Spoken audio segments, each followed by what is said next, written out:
Radhe Krishna everyone. Today again I appear in front of you with the new topic called Schedule of Indian Constitution means संविधान की अनुसूचियाँ।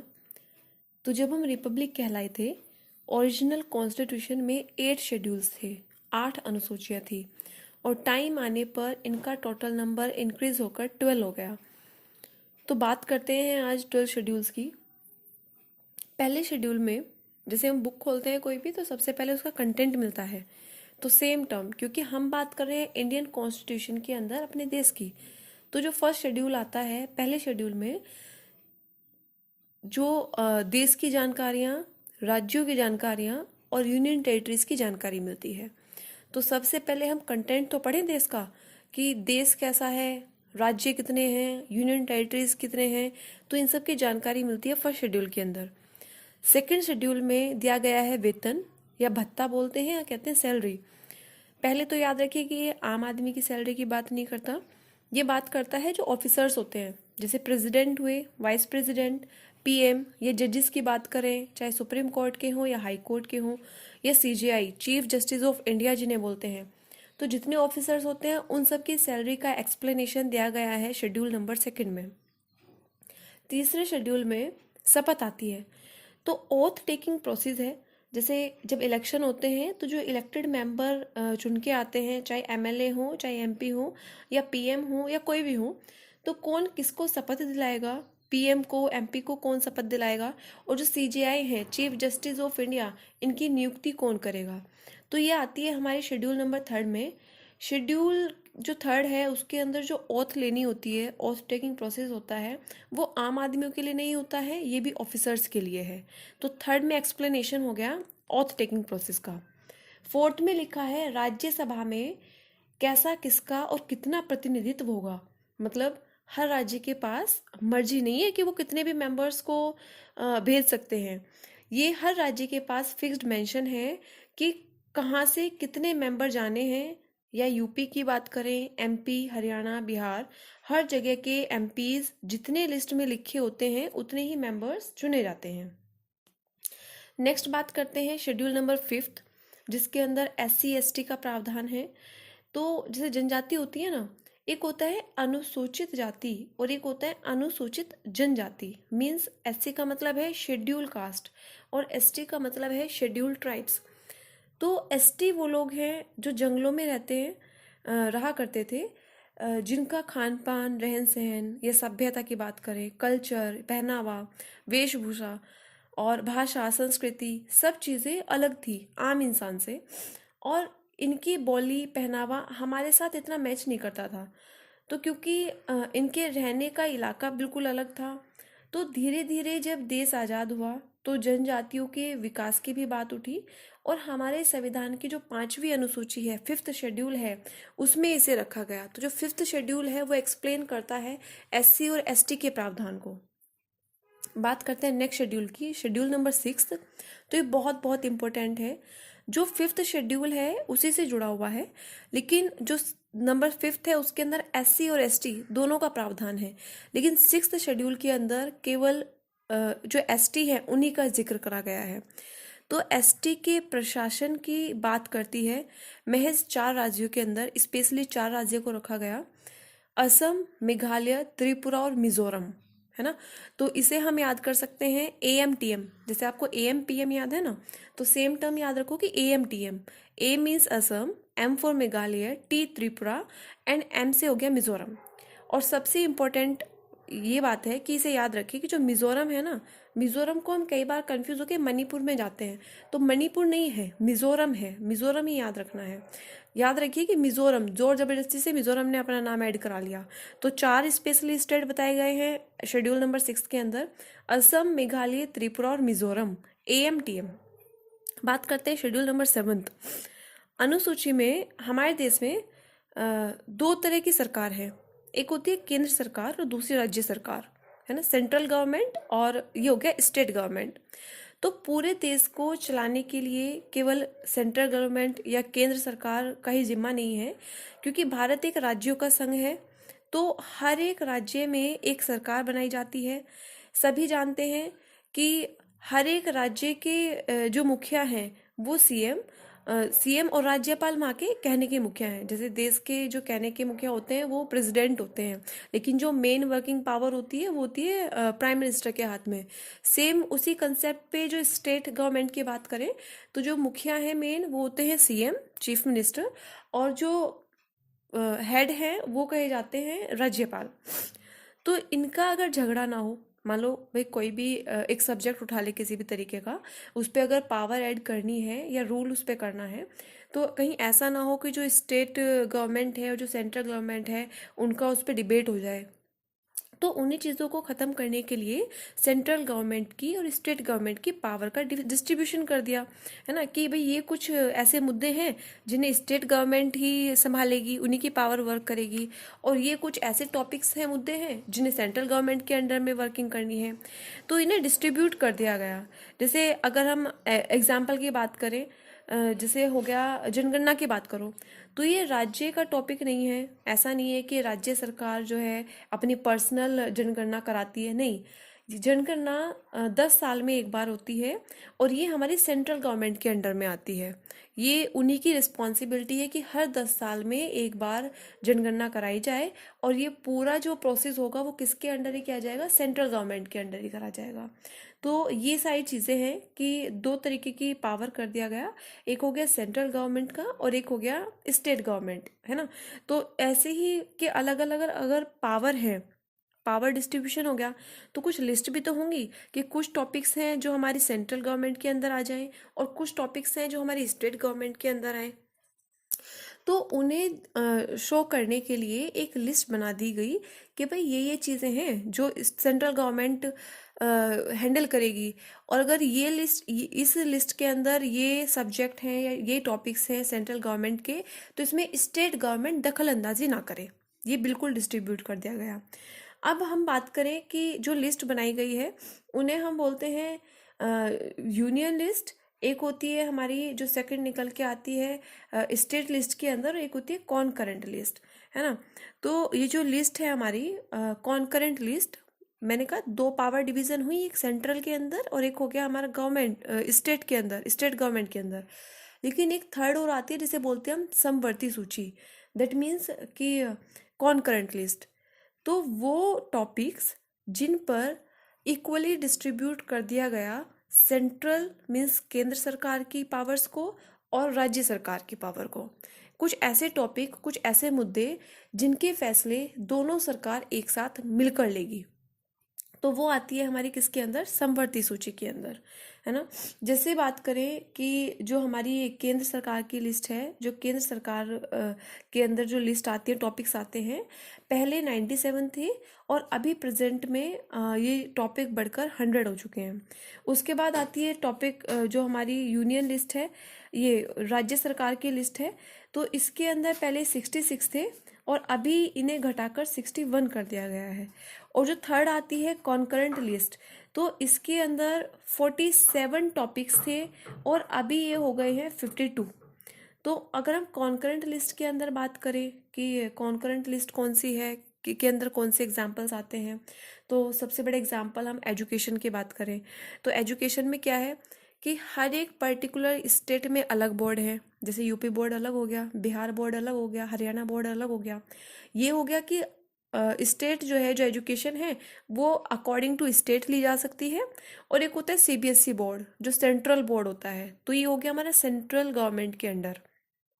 तो जो concurrent list होती है उसके अंदर वो टॉपिक्स आते हैं, वही सब मुद्दे आते हैं जो हमारी दोनों गवर्नमेंट, चाहे हम स्टेट की बात करें या सेंट्रल की बात करें, वो इक्वली पावर से पार्टिसिपेट कर सकती हूँ, ये होती है। तो जैसे राज्य में पुलिस की बात करो तो पुलिस में भी तो ऐसी होती है कि यूपी पुलिस अलग है, हरियाणा पुलिस अलग है, तो ये सब चीज़ें उसी के अंदर आती हैं।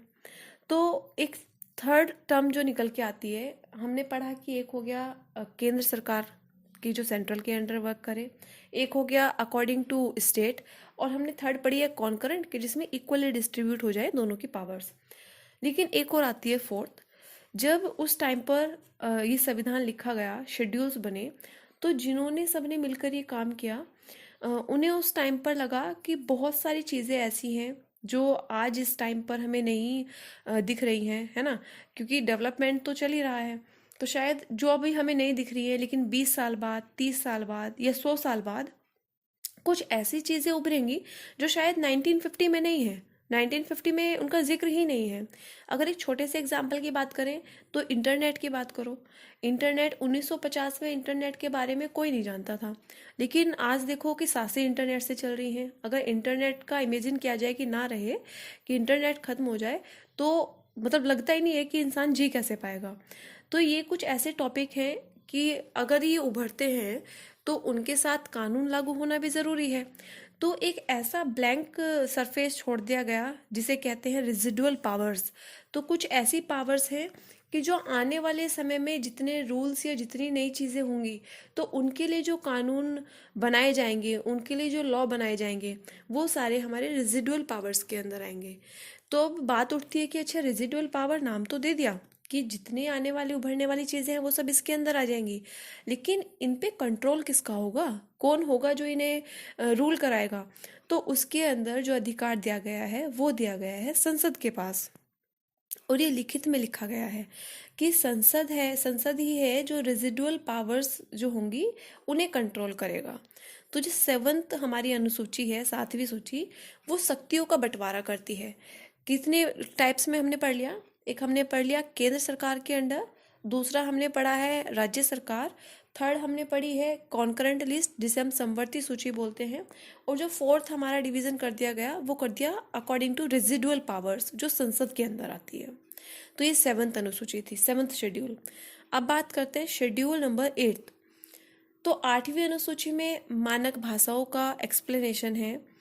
1953 में इंडिया में पहला स्टेट बनाया गया आंध्र प्रदेश, वो भी भाषा के आधार पर। तो जो फर्स्ट स्टेट बना है, ये बड़ा इंपॉर्टेंट नाम है आंध्र प्रदेश। किस ईयर की बात चल रही है? 1953 की।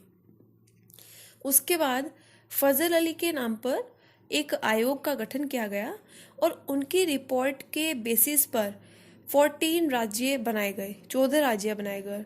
तो जब हम ओरिजिनल कॉन्स्टिट्यूशन की बात करते हैं तो ओरिजिनल कॉन्स्टिट्यूशन में 14 भाषाएं थी, लेकिन टाइम के साथ साथ वो अभी बढ़कर 22 हो गई है। तो 14 भाषाएं थी स्टार्टिंग में, और उसके बाद एक भाषा ऐड हुई, उसके बाद में तीन भाषाएं ऐड हुई, और उसके बाद 4 भाषा। तो टोटल हमारी जो लैंग्वेज हो गई हैं अभी शेड्यूल नंबर 8 में, वो 22 लैंग्वेजेस हैं। तो अगर बात करें अमेंडमेंट कैसे हुए, तो मैंने कहा कि 3 बार अमेंड किया गया शेड्यूल नंबर 8 में। पहले अमेंडमेंट के अकॉर्डिंग एक भाषा ऐड की गई, दूसरे अमेंडमेंट के अकॉर्डिंग 3 भाषाएं, और जो थर्ड अमेंडमेंट हुआ उसके अंदर 4 भाषाएं ऐड की गई। First amendment 21st constitution amendment है, सेकेंड अमेंडमेंट जो हुआ 71st कॉन्स्टिट्यूशन के अकॉर्डिंग हुआ, और जो थर्ड अमेंडमेंट है वो 92 कॉन्स्टिट्यूशन अमेंडमेंट के अकॉर्डिंग ऐड किया गया। तो जब हम बात करते हैं 14 तो ओरिजिनल हो गई, 14 के बाद प्लस हुई एक भाषा, और उस भाषा का नाम है सिंधी। तो जो सिंधी लैंग्वेज है वो 21st कॉन्स्टिट्यूशन अमेंडमेंट के अकॉर्डिंग ऐड की गई। प्लस उसके बाद किया गया है 3 भाषाओं को। 3 भाषाएं आती हैं, पहली कोंकणी, सेकंड मणिपुरी, और थर्ड है एक विदेशी भाषा नेपाली, और इसे ऐड किया गया है 71 कॉन्स्टिट्यूशन अमेंडमेंट के अकॉर्डिंग। और प्लस जो थर्ड पोजीशन पे 4 भाषाएं रखी गई हैं, वो 4 भाषाएं रखी गई हैं संथाली, मैथिली, बोडो और डोंगरी। और ये कॉन्स्टिट्यूशन अमेंडमेंट है 92 कॉन्स्टिट्यूशन अमेंडमेंट। तो हमने पढ़ा कि ओरिजिनल कॉन्स्टिट्यूशन के अंदर जो शेड्यूल नंबर 8 है वो लैंग्वेज को डिफाइन करता है, और ओरिजिनल में 14 भाषाएं थी, और जिन्हें अभी इंक्रीज करते करते पहले एक भाषा ऐड की गई, फिर 3 भाषाएं ऐड की गई, और फिर 4 भाषा ऐड की गई। और 21st अमेंडमेंट के अकॉर्डिंग नेक्स्ट हुई 71 अमेंडमेंट, और जो लास्ट हुई है वो 92 अमेंडमेंट के अकॉर्डिंग हुई है। तो ये याद रखना बड़ा इंपॉर्टेंट है। और एक चीज़ और याद रखें कि हमारी 22 जो लैंग्वेजेस दी गई हैं शेड्यूल नंबर 8 में, उसके अंदर इंग्लिश का कहीं जिक्र नहीं है, उसमें इंग्लिश ऐड नहीं है। ठीक है, तो ये हमारा शेड्यूल नंबर 8 एक्सप्लेन करता है। अब आता है शेड्यूल नंबर 9 जो बहुत इंपॉर्टेंट है, क्योंकि सबसे इम्पोर्टेंट ये, इसे इतना इम्पोर्टेंट क्यों कहा, क्योंकि हमारे शेड्यूल्स के अंदर ये फर्स्ट अमेंडमेंट हुआ था पहली बार। तो ये दिया गया है भूमि से रिलेटेड, कि जो भूमि रिलेटेड सुधार हैं वो सारे हमारे शेड्यूल नंबर 8 में रख दिए गए। और ये फर्स्ट कॉन्स्टिट्यूशन अमेंडमेंट 1951 में किया गया, जब हमारा संविधान लागू हो गया उसके कुछ टाइम बाद ही। तो फर्स्ट कॉन्स्टिट्यूशन अमेंडमेंट 1951 के अकॉर्डिंग शेड्यूल नंबर 9 में भूमि सुधार अधिनियम को रखा गया। इसके बाद आता है शेड्यूल नंबर 10, जिसे दल बदल पर रोक लगाने की बात की गई। तो ये वाली जो अमेंडमेंट है 52 कॉन्स्टिट्यूशन अमेंडमेंट 1985 के अकॉर्डिंग शेड्यूल नंबर 10 में ऐड किया गया दल बदल पर रोक लगाने के लिए। दल बदल का मतलब हो गया कि मान लो कोई दो दल हैं और एक दल का कोई मेंबर जीत जाता है, तो ऐसा ना हो कि वो जीतने के बाद कि नहीं मुझे तो अपनी कमेटी को चेंज करना है, तो ये चीज़ रोक दी गई और वो गलत भी थी। तो ये शेड्यूल नंबर 10 में एक्सप्लेन है। उसके बाद आती है शेड्यूल नंबर 11। तो 11 में हमारी बताई जाती है पंचायती राज के बारे में। पंचायती राज मतलब कि जो छोटी छोटी यूनिट्स हैं, जैसे अगर हम बात करें अपने देश की, तो जो गांव है, जो ग्राम है, तो उन गाँव में भी कुछ पावर्स होनी चाहिए, है ना। तो ताकि जो छोटी छोटी यूनिट्स के जो पावर्स हैं, मान लो कोई भी काम कराना हो गांव में, है ना, तो वो सारी जो पावर्स हैं वो वहीं के किसी मेंबर को दे देनी चाहिए। तो पंचायत बनाई जाती हैं। तो जितने भी मेंबर्स हैं उनकी, जो पंचायती राज के लिए जो मेंबर्स की एज होती है वो उम्र होती है 21 साल। 21 साल कम से कम होनी चाहिए। और ये जो 11वीं अनुसूची ऐड की गई है वो 73 कॉन्स्टिट्यूशन अमेंडमेंट 1993 के अकॉर्डिंग की गई। 11th शेड्यूल डिफाइन करता है पंचायती राज को, जिसके अंदर गांवों से रिलेटेड ये शेड्यूल है, जिसे 73 कॉन्स्टिट्यूशन अमेंडमेंट 1993 के अकॉर्डिंग ऐड किया गया है। और जो गांव होते हैं, जो ग्राम पंचायत है, उसके अंदर 29 सब्जेक्ट्स हैं, टॉपिक हैं काम करने के लिए। इसके बाद आते हैं लास्ट शेड्यूल, शेड्यूल नंबर 12 के अंदर जो जिक्र है वो शहर का जिक्र है, मीन्स नगर निगम का, जिसे 74 कॉन्स्टिट्यूशन अमेंडमेंट 1993 के अकॉर्डिंग ऐड किया गया है। और इसके अंदर जो सब्जेक्ट्स दिए गए हैं, टॉपिक हैं, वो 18 टॉपिक्स हैं जो हमारे नगर निगम के अंदर आते हैं। तो जैसे गाँवों में पंचायत दी गई है, पंचायती राज दिया गया है, तो सेम टर्म के जो शहर होते हैं, शहरों के लिए नगर निगम बनाए गए हैं। तो ये हमारे कुछ 12 शेड्यूल्स थे जो बड़े इंपॉर्टेंट हैं और इन्हें अकॉर्डिंग टू सीक्वेंस में याद रखना भी बड़ा ज़रूरी है। तो एक क्विक रिवीजन लेते हैं, छोटा सा, 2 मिनट लगेंगी, और एक इजी वे में मैं आपको याद करने का ट्रिक बताती हूँ कि हम कैसे इसे रिवाइज करेंगे, और एक ही रिवीजन में ये हमारा हमेशा के लिए याद रह जाएगा। तो स्टार्टिंग करते हैं। हमारे ओरिजिनल कॉन्स्टिट्यूशन में 8 शेड्यूल्स थे। बाद में समय के साथ साथ 4 शेड्यूल ऐड किए गए और अभी प्रेजेंट में 12 शेड्यूल हैं, मीन्स 12 अनुसूचियां हमारे संविधान में लिखी हुई हैं। तो शुरू करते हैं। सबसे पहले शेड्यूल के अंदर देश की जानकारी, राज्य कितने हैं, यूनियन टेरिटरीज कितनी हैं, उन सब की जानकारी दी गई है। दूसरे शेड्यूल में भाई पैसा कमाना है तो 2 नंबर से पैसा भी कमाते हैं।